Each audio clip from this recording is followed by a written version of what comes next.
Hello everyone. This is the start of drilling and tapping. We're going to start out with drill bits. You're going to get several handouts. So I'm going to go through a couple of them as we do this. This drill bit handout here, it's got 26 pages. There's a lot of stuff in it, so we're going to try to focus a little bit on the things that we can work with and not work with. I'm going to be bouncing back and forth between this drill bit one. We're going to talk a little bit more about the basic properties of cutting, which this kind of tells you what the material, the alloying elements within the material or within the drill bit will help with. So increases hot hardness, or if you're going to be high heat, so forth. And then the third one here is going to be, we're going to talk a little bit about the tapping chart, and we'll reference this one as well as another PowerPoint. So I'm going to be kind of bouncing around. You'll have access to all three of these here shortly, but I want to do this video just to kind of talk a little bit about some of the differences. Naturally, there's a lot of different drill bits. So, you know, the spade, this is a lip bit, a spur brad point. So this is mainly used for concrete or masonry or a hammer drill.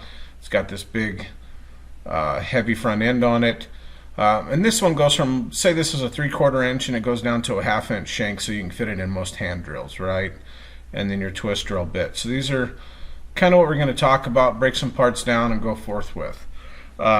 Here a few things we want to focus on is the shank, the term drill, so forth. Drill bits come in standard sizes described in the drill bit size article. Comprehensive drill bit and tap size chart lists metric and imperial size. Most of what we're going to be starting with is just all imperial size bits for right now. And all the basics just apply to metric dimensioning other than this, okay? So let's scroll down. We'll talk about characteristics. I'm going to break through this with a different PowerPoint with you. So I'm going to bounce over here to another PowerPoint. We're going to talk about the spiral, the point angle, the lip angle. You know, the rated twist is definitely for chip removal. So a fast spiral drill is used in high feed rate applications.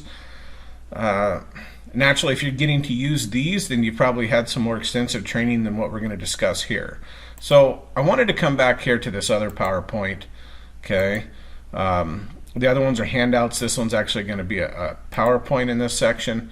So twist drills have three parts: the actual drill itself, the drill point, which is the edge and the surface, and then you have the body, which makes up this section as well.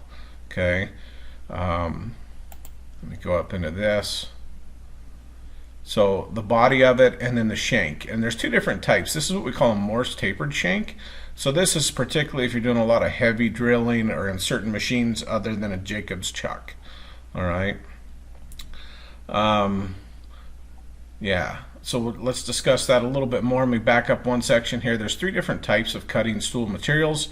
Naturally, we can go a lot higher, but there's a high-speed steel, tungsten carbide, titanium nitrate coatings.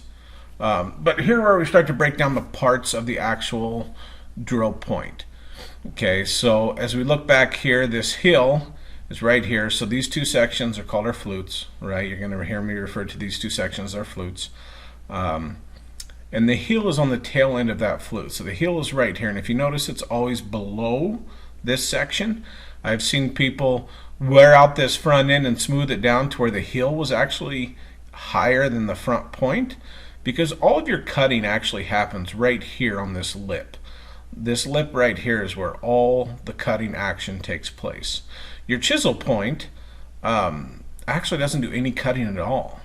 As you can tell, it's just a straight edge, and it just kind of keeps bored down in there, right? So it's usually why we need to do a, when we pre-drill something, we want our pre-drill to be basically just slightly the almost exact same size as this. So if I go get a 3/4 inch drill bit, I'm going to measure this chisel edge or match a drill bit up that's fairly close or just slightly larger than this point right here, this chisel edge. Okay, I don't need to do an 1/8 and then a 1/4 and then a 1/2 and then go up to a 3/4. If I do, say, an 1/8 and then I jump up to this large drill bit, that'll be just fine, but I might need to slow my feed rate down.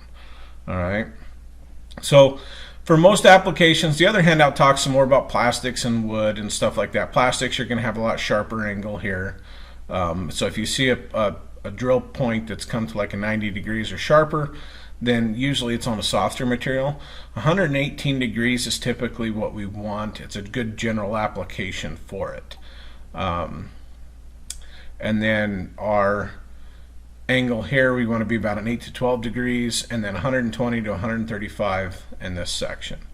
Okay, so here's one way to actually measure. This is a drill point gauge. The other thing you can use is you can put two 6-sided hex nuts, like in the field, together, and that will tell you if it's fairly close, because 6 divided by 360 is 60, so 60 and 60 were at 120 degrees. But I've used two hex nuts several times to check on a drill bit if I was resharpening it, and it kind of as a gauge. Okay, here's another example of one, and here we're talking about the angle of the dead center should be between 120 and 135, and then the lip clearance should be between 8 and 12 degrees, which we've seen in the other part.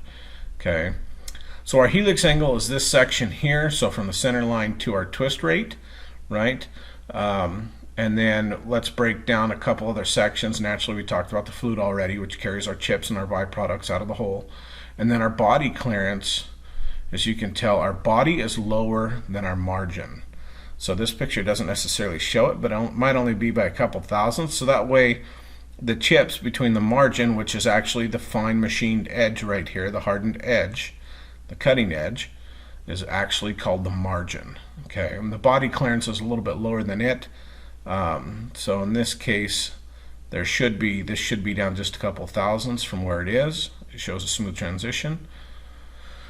But we're going to move on. Let me back out of this one real quick and discuss a couple other things. Let me see what my time is.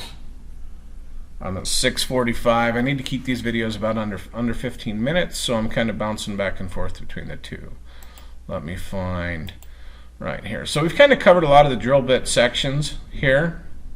Okay, 118 degrees is that trick number for us. You can read through these. Some of this stuff matters to us. Naturally, the more advanced you get into it. Here we go. Plastics is 60 to 90 degrees, which is where we got kind of a spiral point, right? And some of our wood bits can have a sharper point as well, so that we don't need to have a pilot in them. All right. So we talk a little bit about the different coated twist bits. Feel free to read through this themselves. The main thing I wanted to point on here was low carbon steels. They're inexpensive. They don't hold an edge well, but you can resharpen them quite a bit. So if you know you're working around wood type bits, then a low carbon steel bit would probably be just fine, or plastics as well. High carbon steel, this is what we actually use to machine stuff on our or sorry, not high carbon steel, I'm looking at high speed steel. So high carbon steel naturally just got a higher content with carbon, which we know makes it a little bit tougher, a little bit more hardening, so forth. Same properties as kind of before. High speed steel is the next one. So as we look at this is actually what we use to machine metal with, right? The same type of steel when we're cutting out our blanks and our cutting edges and our mills. So this is a really good option that's fairly inexpensive as well. They can be resharpened as well. They can be used to drill metal, hardwood, most other materials, greater cutting speeds than carbon steel bits, and have largely replaced carbon steels. Like if you go to Harbor Freight, you'll probably find these lower sections, but most nicer drill bits you're going to find a high-speed steel. Cobalt bits are there. The thing I wanted to note here is they're used to drill stainless steels, so they don't work hardened, and other hard materials, right? And then a high moly tool steel is heat treated at 2200 degrees, which we know is well above that austenitic temperature, and then nitrocarburized, so it's had some stuff to it to basically harden the edge, and so forth. Okay, tungsten carbide can drill virtually all materials while holding an edge longer than other bits, but these are expensive bits. But say your 1 inch or 3/4 inch bit, you might want to invest in a nice high-end tungsten carbide bit. Okay, and then we get into the Haas video, talks a little bit about the different pieces. The big thing I wanted to discuss here that I kind of never really realized was this titanium aluminum nitride's a similar coating, but in the video, the Haas video, he talks about your aluminum gums up quite a bit and stays on the drill bits and in the flutes. So that was kind of new to me. I've had that happen before, and I kind of thought, man, maybe I just don't have it sharp enough, or my feed rate's off, some sort of thing like that, right? And then in the Haas movie, they talk a little bit about some different pieces, just the shiny steel bit's a good one for aluminum, and so forth. Basically, we're going to be covering a lot of twist drill bits for what we're doing today. But you can come down here. There's a couple more I did want to point out. Number one, this Morse taper shank. It's a common one if you see it. But this unibit right here, these step drill bits, okay? These are phenomenal in light gauge sheet metal fabrication pieces.